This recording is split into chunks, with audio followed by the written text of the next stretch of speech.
الحمد لله وكفى وسلام على عباده الذين اصطفى أما بعد فأعوذ بالله من الشيطان الرجيم بسم الله الرحمن الرحيم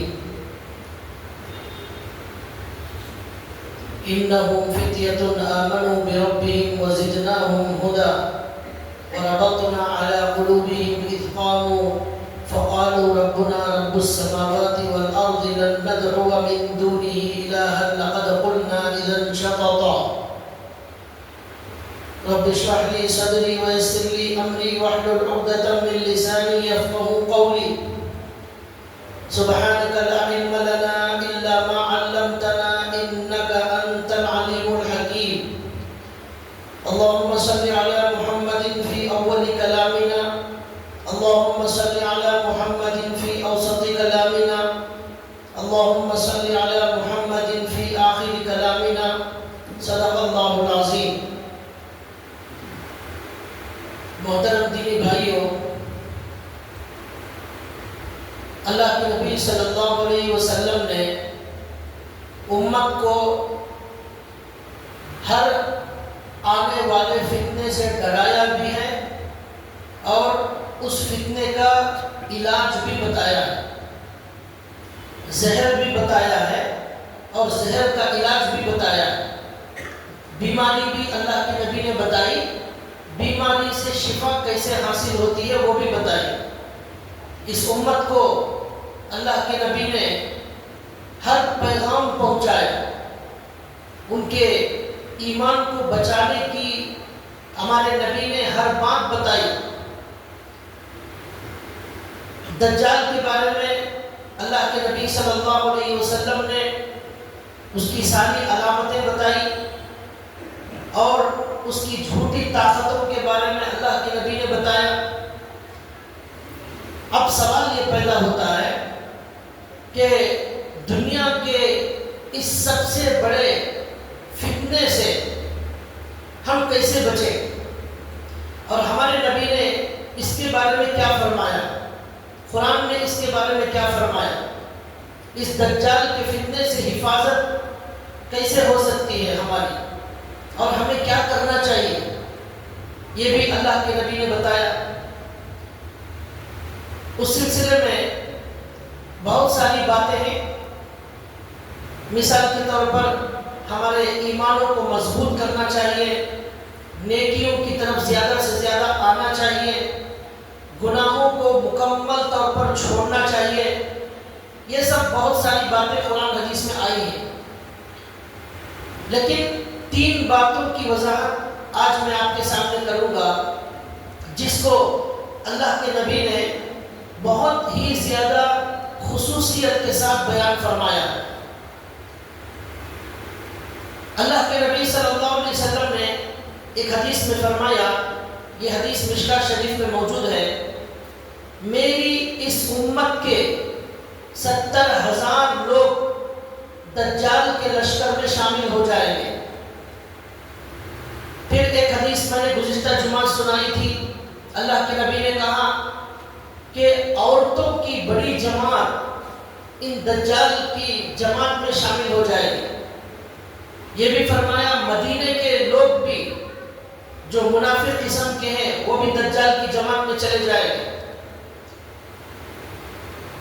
یہ بھی حدیث میں آتا ہے کہ دجال سے پہلے جو امام مہدی آنے والے ہیں ان کے خلاف جنگ کرنے کے لیے آنے والوں کی ایک جماعت مسلمانوں کی بھی ہوگی۔ غیر اور دشمن تو امام مہدی کا مقابلہ کریں گے، لیکن ہمارے نبی نے امام مہدی کے بارے میں بہت ساری علامتیں بتانے کے باوجود مسلمان کہلانے والے لوگ امام مہدی کے مقابلے پر آئیں گے۔ تو ان ساری باتوں سے کیا معلوم ہوا کہ مسلمانوں کی بھی بہت بڑی جماعت دجال کے فتنے سے بچنے والی نہیں ہے، دجال کے جال میں پھنس جائے گی، دجال کے لشکر میں شامل ہو جائے گی مسلمانوں کی جماعت۔ تو اب سوال پیدا ہوتا ہے کہ ہم اپنے آپ کو ان مسلمانوں سے کیسے بچائیں، اپنے آپ کو کس طرح ہم اس فتنے سے دور رکھیں۔ اس سلسلے میں ایک بات ہمارے نبی صلی اللہ علیہ وسلم نے یہ فرمائی ہے کہ اللہ کا ذکر کثرت سے کیا جائے، اللہ تعالیٰ کا ذکر زیادہ سے زیادہ کیا جائے۔ یہ لوگ اپنے آپ کو دجال سے حفاظت میں رکھیں گے، اپنے آپ کو محفوظ رکھیں گے۔ ایک حدیث میں آتا ہے اللہ کے نبی صلی اللہ علیہ وسلم نے صحابہ کو دجال کے بارے میں بتایا اور کہا کہ آدم سے لے کر قیامت تک کا یہ سب سے بڑا فتنہ ہوگا۔ اللہ کے نبی اس کے بعد کہیں تشریف لے گئے، پھر اللہ کے نبی آئے تو دیکھا تو صحابہ اکرام غم میں اور پریشانی میں مبتلا ہے۔ حضرت اسماء رضی اللہ تعالیٰ عنہ کہتی ہیں اللہ کے نبی نے ان کی دہلیز کو پکڑ کر کہا، اے اسماء کیا حال ہے؟ تو حضرت اسماء نے کہا، یا رسول اللہ آپ نے جو دجال کے بارے میں ہمیں ڈرایا ہے اس ڈر کی وجہ سے ہمارے دل باہر نکل رہے ہیں، گھبرائے ہوئے ہیں دل ہمارے۔ پھر حضرت اسماء نے ایک سوال کیا اللہ کے نبی سے، سوال یہ کیا کہ یا رسول اللہ آپ نے فرمایا ہے کہ دجال کی جھوٹی طاقتوں میں سے ایک طاقت یہ بھی ہوگی کہ وہ کچھ لوگوں کو اپنے خدا ہونے کی دعوت دے گا۔ وہ لوگ سچے مومن ہوں گے، سچے مسلمان ہوں گے، اس کا انکار کریں گے۔ جب وہ اس کا انکار کریں گے تو دجال وہاں سے نکل کر چلا جائے گا، تو یہ سچے مسلمان اناج اور غلے کی پریشانی میں مبتلا ہو جائے گا، قحط سالی میں مبتلا ہو جائے گا، کھانے پینے کی تنگی میں مبتلا ہو جائے گا۔ یہ بھی ان کی ایک آزمائش ہوگی سچے مسلمانوں کی کہ اس کا انکار کریں گے تو اناج غلے کی پریشانی۔ حضرت اسماء رضی اللہ تعالیٰ عنہ نے ایک سوال کیا اللہ کے رسول سے، یا رسول اللہ کہ ہم ابھی کھانا کھاتے ہیں، آٹا گوندتے ہیں، ابھی فارغ نہیں ہوتے، پھر ہمیں بھوک لگنا شروع ہو جاتی ہے۔ تو دجال کے زمانے میں جب سچے مسلمانوں کو قحط سالی، اناج غلے کی پریشانی ہو جائے گی اس کا انکار کرنے کی وجہ سے، تو وہ سچے مومن، سچے مسلمان کھانا کیسے کھائیں گے؟ ان کا کھانا کیا ہوگا؟ ان کی غذا کیا ہوگی؟ اللہ کے نبی نے اس حدیث میں فرمایا، آسمان والوں کی غذا، فرشتوں کی غذا اللہ کا ذکر ہے۔ سبحان اللہ، الحمدللہ، اللہ اکبر، لا الہ الا اللہ، یہ فرشتوں کا کھانا ہے۔ فرشتوں کو اس کے علاوہ کھانے کی ضرورت نہیں۔ تو اللہ کے نبی نے کہا کہ اس زمانے میں جو دجال کا انکار کرنے والے لوگ ہیں ان پر بظاہر دنیا میں قحط سالی ہوگی، راشن غلے کی کمی ہو جائے گی، تو اللہ ان کو ہدایت دیں گے، وہ اللہ کا ذکر کریں گے، اسی ذکر سے ان کا پیٹ بھر جائے گا، اللہ کے ذکر سے ان کا پیٹ بھر جائے گا، اب ان کو کھانے پینے کی زیادہ ضرورت نہیں پڑے گی۔ اس حدیث سے علماء اکرام نے یہ بتایا ہے کہ دجال سے بچنے کے لیے ہمارے نبی نے یہ سکھایا ہے اللہ کے ذکر کی عادت ڈالی جائے، اللہ کا ذکر کثرت سے کیا جائے۔ اللہ کو جتنا آپ یاد کریں گے اللہ بھی اتنا ہی زیادہ ہمیں یاد کرے گا۔ قرآن میں اللہ نے کہا اگر کوئی یہ سوال کرے کہ اللہ مجھے کب یاد کرتے ہیں، اس کا جواب اللہ نے دیا، فَاذْكُرُونِي أَذْكُرْكُمْ، تم مجھے یاد کرو میں تمہیں یاد کروں گا۔ اور ایک حدیث میں ہے کہ تم مجھے مجلس میں یاد کرو، میں اس سے بہتر فرشتوں کی مجلس میں تمہیں یاد کروں گا۔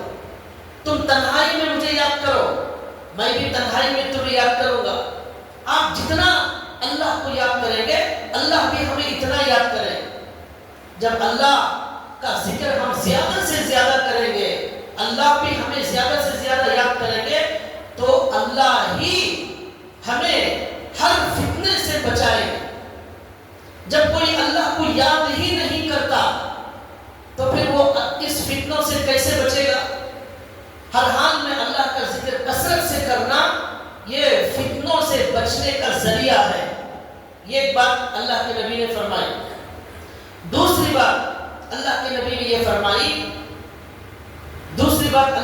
نے یہ فرمائی کہ دجال کے فتنے سے بچنے کے لیے جو مومن کے پاس ہتھیار ہے اس کا نام ہے دعا. یہ دعا ہے دوسرا ہتھیار. اس کے ذریعے سے اللہ تبارک و تعالی ہمیں اس دجال کے فتنے سے بچاتے ہیں. اللہ کے نبی صلی اللہ علیہ وسلم نے خود دعا مانگی. اللہ کے نبی صلی اللہ علیہ وسلم نے صحابہ کو حکم دیا اس دعا کو مانگنے کا. اللہم انی اعوذ بک من فتنۃ المسیح الدجال. اے اللہ میں آپ کی پناہ میں آتا ہوں فتنہ دجال سے, مسیح دجال کے فتنے سے. اے اللہ میں آپ کی پناہ میں آتا ہوں. جو اللہ کی پناہ میں چلا گیا پھر اسے کوئی مصیبت نقصان نہیں پہنچا سکتی. موسیٰ علیہ السلام کے زمانے میں ایک انسان تھا جو بہت بڑا حکیم تھا. اس کا نام افلاطون تھا. بہت بڑا حکیم, بڑا عقل مند تھا. اس نے حضرت موسیٰ سے سوال کیا, ایک سوال کا جواب دے دے تو میں سمجھوں گا کہ آپ سچے نبی ہیں. سوال یہ ہے کہ اگر آسمان والا تیر پھینک رہا ہو تو اس سے بچنے کا طریقہ کیا ہے؟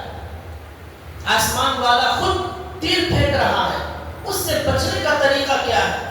حضرت موسیٰ علیہ السلام نے جواب دیا, تیر پھینکنے والے کے بازو بیٹھ جائے.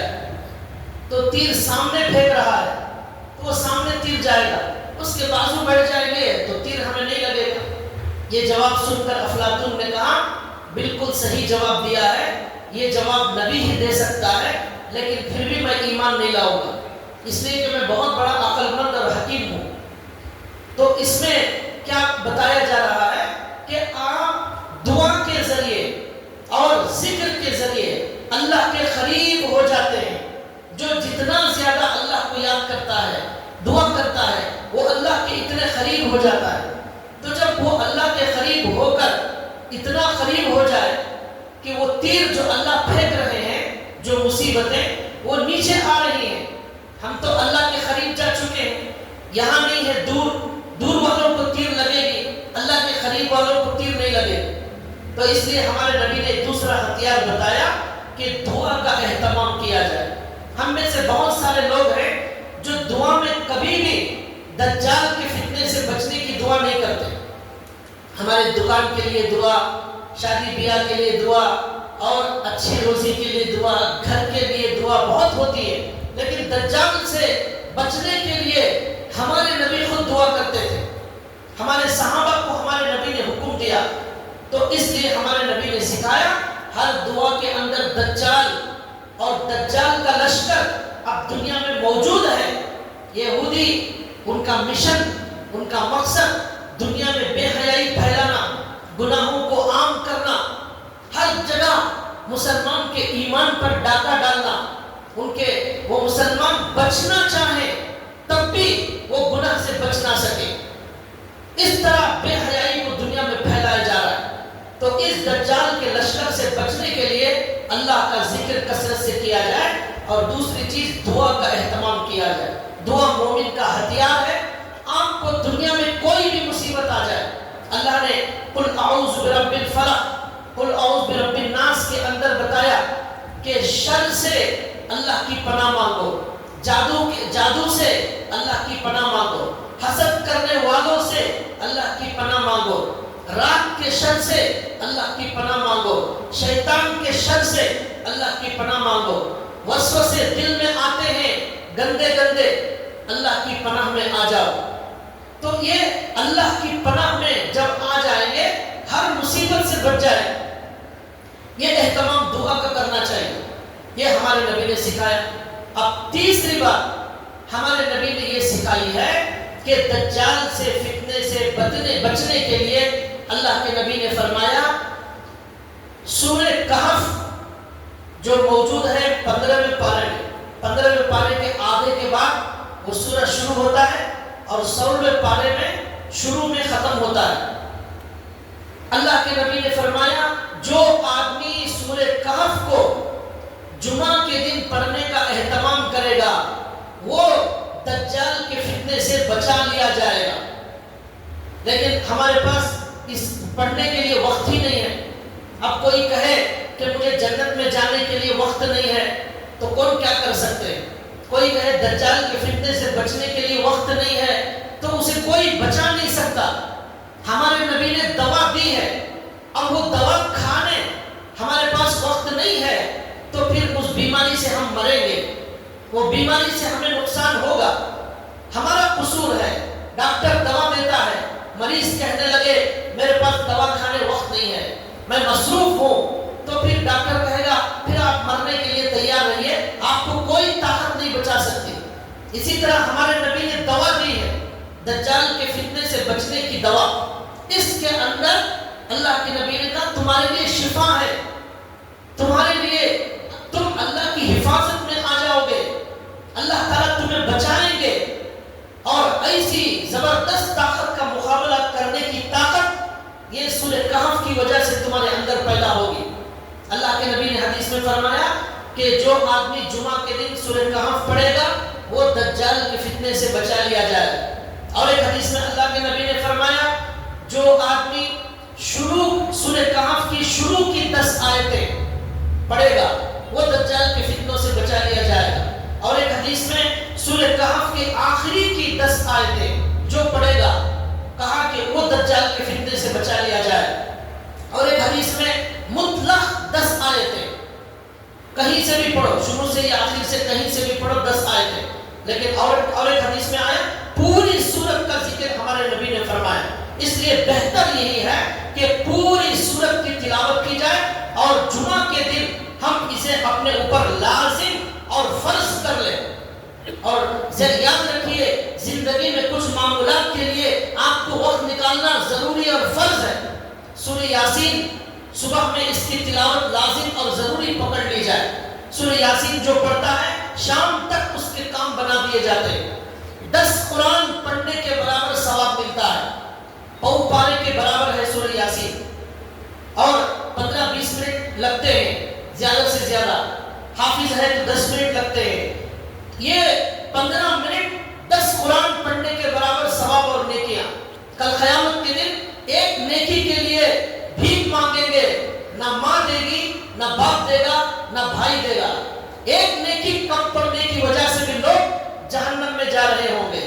وہ قیامت کا دن انصاف کا دن ہوگا. یہاں آج نیکیاں کمانے کا موقع ہے. یاسین 10 قرآن پڑھنے کے برابر ثواب. ایک یہ معمول سورہ واقعہ جو روزانہ پڑھتا ہے شام میں، اس کی زندگی میں کبھی فقر و فاقہ نہیں آتا، کبھی روزی کی تنگی نہیں آتی، کبھی پریشانی نہیں آتی. ہر نوجوان ہم سے پوچھتا ہے روزی کے لیے دعا کریں، دکان میں برکت کے لیے دعا کریں، حالات کے لیے دعا کریں. ہمارے نبی نے علاج بتایا ہے. آپ وقت نکال کر اس کو استعمال نہیں کرنا چاہتے پھر روزی میں برکت کہاں سے آئے گی؟ ہمارے نبی کی گارنٹی ہے سورہ واقعہ پڑھنے والا کبھی بھی اسے فقر و فاقے کا فقر و فاقے کی نوبت نہیں آئے گی. حضرت عبداللہ بن مسعود رضی اللہ تعالیٰ عنہ کا انتقال ہو رہا تھا. حضرت عثمان غنی ان سے ملنے آئے اور پوچھا کیا حال ہے؟ عبداللہ بن مسعود نے کہا میں میرے گناہوں کی وجہ سے ڈر رہا ہوں، اللہ کے دربار میں جا رہا ہوں، گناہوں کا ڈر ہو رہا ہے، اللہ کے دربار میں کیا جواب دوں گا؟ پھر حضرت عثمان نے کہا کیا خواہش ہے؟ حضرت عبداللہ بن مسعود نے کہا اللہ کی رحمت کی خواہش ہے. پھر حضرت عثمان نے کہا کیا میں تمہارے لیے وظیفہ جاری کروں؟ انہوں نے کہا لا حاجت لی، مجھے کسی وظیفے کی ضرورت نہیں. پھر حضرت عثمان نے کہا یہ وظیفہ، یہ پنشن تمہاری بچیوں کے کام آئے گی. انہوں نے کہا کیا آپ میرے مرنے کے بعد میری بچیوں کے فقر و فاقے کا ڈر آپ کو لگا ہے؟ پھر انہوں نے کہا میں نے میرے نبی سے سنا تھا جو روزانہ سورہ واقعہ پڑھتا ہے زندگی میں روزی کی رزق کی پریشانی نہیں آئے گی. میں نے میری بچیوں کو سورہ واقعہ سکھا دیا ہے. میری بچیاں پابندی سے پڑھتی ہیں، اب ان کو کسی سہارے کی ضرورت نہیں. کسی وظیفے کی ضرورت نہیں، اللہ ان کے رزق کا انتظام کرنے والے ہیں، حکومت کے پیسوں کی ضرورت نہیں ہے۔ ایسا یقین تھا پہلے، آج ہمارے اندر وہ یقین موجود نہیں۔ اور سورہ ملک تبارک الذی کے بارے میں اللہ کے نبی نے کہا یہ سورہ تمہیں قبر کے عذاب سے بچانے والا ہے۔ قبر کے اندر جب جائیں گے وہاں فرشتے آئیں گے گنہگار کو عذاب دینے کے لیے، یہ سورہ ان فرشتوں کو روک دے گا اور عذاب ان کے قریب آنے نہیں دے گا۔ یہ عظیم سورت ہے سورہ ملک، ان کا معمول کرنا چاہیے، یہ زندگی میں بہت مفید اور ضروری چیز ہے، ان کے لیے بھی وقت نکالنا چاہیے۔ اور جمعہ کے دن سورہ کہف کا معمول بنایا جائے۔ حضرت علی میاں رحمۃ اللہ علیہ لکھتے ہیں میں نے میری پوری زندگی میں کبھی بھی سورہ یاسین کی تلاوت نہیں چھوڑی، اور سورہ کہف جمعہ کے دن پڑھنا میں نے کبھی زندگی میں نہیں چھوڑا، اس لیے کہ ہمارے نبی نے بتایا ہے دجال سے آپ کی حفاظت ہوگی، اس کے فتنوں سے۔ آج بھی وہ فتنے چل رہے ہیں، دجال کا لشکر گھر گھر تک ہمارے ان فتنوں کو پہنچا چکا ہے۔ اس سے بچنے کے لیے آج آپ دیکھ رہے ہیں کہ آج بے شمار لوگ مرتد ہو رہے ہیں، نوجوان لڑکیاں سب مرتد ہو رہے ہیں۔ کیوں؟ اس لیے کہ اللہ کے نبی کا بتایا ہوا علاج انہوں نے نہیں کیا، دجالی لشکر کے فتنے میں مبتلا ہو گئے اور اس کی جال میں پھنس گئے۔ اگر اس کا اہتمام کرتے ہرگز وہ دجال کے لشکر میں نہ جاتے، مرتد نہ ہوتے۔ یہ ہمارے نبی نے فرمایا۔ اور ایک حدیث میں اللہ کے نبی فرماتے ہیں جو آدمی سورہ کہف پڑھے گا پیروں سے لے کر سر تک اللہ تعالیٰ اسے ایک نور عطا کریں گے۔ اور ایک حدیث میں فرمایا کہ پیروں سے لے کر آسمان تک ایک نور اللہ تعالیٰ عطا کریں گے، قیامت کے دن وہ نور، وہ روشنی اسے کام آئے گی۔ قیامت کے دن اس روشنی کی، اس نور کی ضرورت پڑے گی۔ کفار کہیں گے اس روشنی میں سے ہمیں کچھ دے دو، لیکن ان کو کچھ روشنی نہیں ملے گی۔ مومن کے پاس روشنی اور نور ہوگا۔ وہ نور کیسے آئے گا؟ اللہ کے نبی کہتے ہیں سورہ کہف جو پڑھے گا پیروں سے لے کر آسمان تک روشنی ہوگی۔ اور ایک حدیث میں ہے اس کے جہاں وہ کھڑا ہے وہاں سے بیت اللہ شریف تک جتنا فاصلہ ہے کعبہ، وہاں تک اللہ تعالیٰ اسے روشنی عطا کرے سورہ کہف پڑھنے کی وجہ سے۔ اور ایک حدیث میں فرمایا جمعہ کے دن سورہ کہف پڑھنے والا اگلے جمعہ تک اللہ کی طرف سے ایک نور اور روشنی میں ہوتا ہے۔ ایک حدیث میں فرمایا ایک جمعہ سے دوسرے جمعہ تک اس کے سارے گناہ معاف کر دیے جاتے ہیں۔ یہ ساری فضیلتیں سورہ کہف کی ہیں۔ اللہ آپ کو اور مجھے ہدایت عطا فرمائے کہ ہم جمعہ کے دن آدھا گھنٹہ پہلے اس مسجد میں آ جائیں اور یہ کہے کہ ہم نے دجال کے بارے میں بیان سنا، اس سے بچنے کے لیے ہم آج سے ہی یہ عمل کرنا شروع کریں گے کہ ہم مسجد میں آدھا گھنٹہ پہلے آئیں گے اور بیان سے پہلے ہی ہم سورہ کہف کی تلاوت مکمل کریں گے۔ سب تیار ہیں؟ اللہ قبول فرمائے۔ ہمارے نبی نے فرمایا کہ دیکھو ان پر عمل کرو ورنہ تمہیں جہنم میں جانے سے کوئی نہیں بچا سکتا۔ دجال بہت بڑی طاقت ہے، اس کے حکم سے پانی برسے گا، زمین سے اناج اگے گا اور خزانے اس کے پیچھے چلیں گے، مردے کو زندہ کرے گا۔ ایسے عجیب و غریب تماشے دیکھ کر ہزاروں لوگ اس کے پیچھے مرتد ہو جائیں گے۔ ہم اگر بچنا چاہتے ہیں ہمارے نبی کی بات پر عمل کرنے کے علاوہ ہمارے پاس کوئی چارہ نہیں ہے، اس لیے ان باتوں کو معمولی نہ سمجھے، اس کو زندگی کا حصہ بنائیں۔ اب اصل اور اہم بات میں آپ کو آگے بتا رہا ہوں۔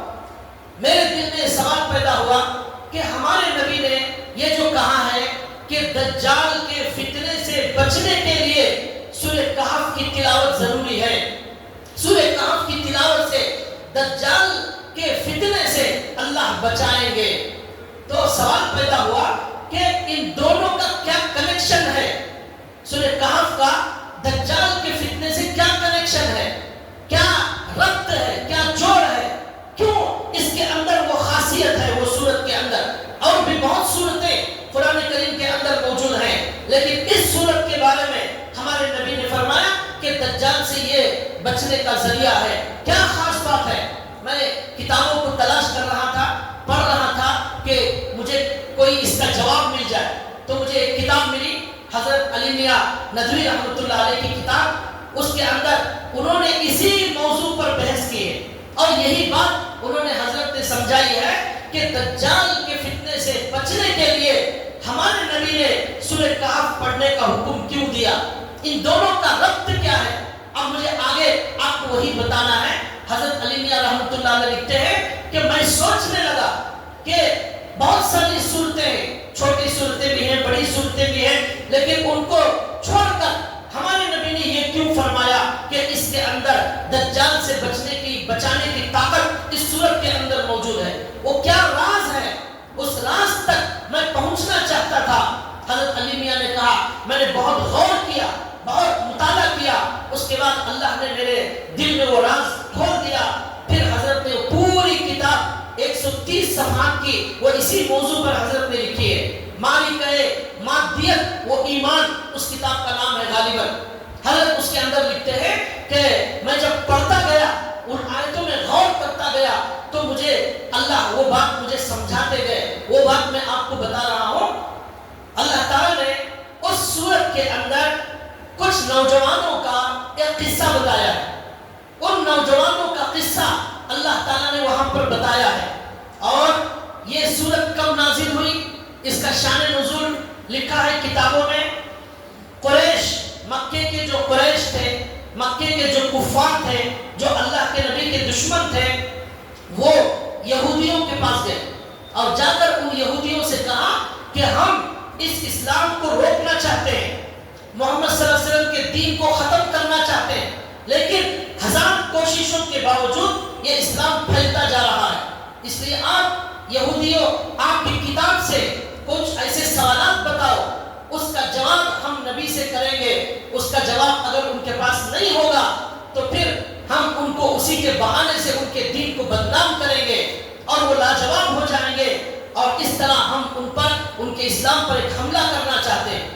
یہودیوں نے کہا 3 سوالات کرو جا کر اللہ کے نبی سے۔ پہلا سوال، ذوالقرنین بادشاہ کون ہے، اس کی کیا تفصیل ہے؟ دوسرا سوال، انسان کے اندر جو روح ہے، یہ روح کیا چیز ہے، کیا ہے اس کی حقیقت، یہ سوال کرو۔ تیسرا سوال یہ ہے کہ غار والوں کا قصہ کیا ہے، غار والوں کا قصہ کیا ہے، اصحاب کہف کے نوجوانوں کا قصہ کیا ہے۔ یہ 3 سوالات۔ مکے کے کفار آئے اللہ کے نبی کی خدمت میں اور انہوں نے کہا اگر آپ سچے نبی ہیں تو ہمیں ان 3 سوالوں کا جواب دیجیے۔ اللہ کے نبی نے اس وقت یہ فرمایا کہ میں کل اس کا جواب دوں گا۔ ہمارے نبی نے وہاں انشاءاللہ نہیں کہا، انشاءاللہ کل جواب دوں گا، یہ نہیں کہا، کل میں جواب دوں گا، اللہ وہی بھیجیں گے میں جواب دوں گا، یہ کہا۔ لیکن اللہ کو یہ بات پسند نہیں آئی کہ انشاءاللہ کے بغیر کوئی بات کہی جائے، یہ اللہ کو پسند نہیں آئی۔ چنانچہ اس کی وجہ سے وحی کا سلسلہ کچھ دنوں تک رک گیا، کئی دن ہو گئے وہی نہیں آ رہی ہے۔ اب ہمارے نبی پریشان، یہ آ کر کفار بار بار سوال کرتے ہیں لیکن ہمارے نبی کے پاس جواب نہیں۔ جواب جب اللہ دیں گے تب ہمارے نبی بتائیں گے۔ ہمارے نبی کے پاس جو بھی علم ہے وہ اللہ کا بتایا ہوا ہے، ہر سوال کا جواب اللہ کی طرف سے دیا جاتا تھا۔ اب ہمارے نبی پریشان ہو گئے، جواب نہیں آ رہا ہے، بار بار آسمان کی طرف دیکھتے ہیں، کہیں حضرت جبریل نظر نہیں آ رہے، پریشان ہو گئے۔ کئی دنوں کے بعد وحی کا سلسلہ شروع ہوا۔ اس وقت اللہ نے یہ سورہ کہف نازل فرمائی جس میں ان 3 سوالوں کے جوابات دیے گئے۔ ذوالقرنین کے بارے میں پوری تفصیل آئی، روح کے بارے میں اس کے اندر بتایا گیا، اور غار والوں کا قصہ اس کے اندر بتایا گیا۔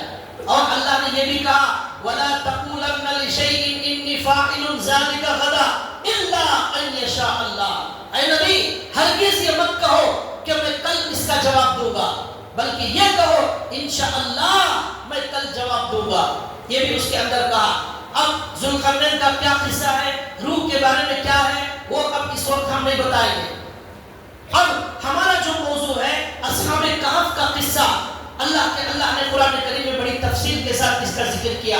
حضرت لکھتے ہیں علی میاں صاحب کہ میں اس واقعے کو پڑھتا گیا، غور کرتا گیا، تو دجال کے لشکر سے بچنے کا کیا جوڑ ہے تھوڑا تھوڑا مجھے سمجھ میں آنے لگا۔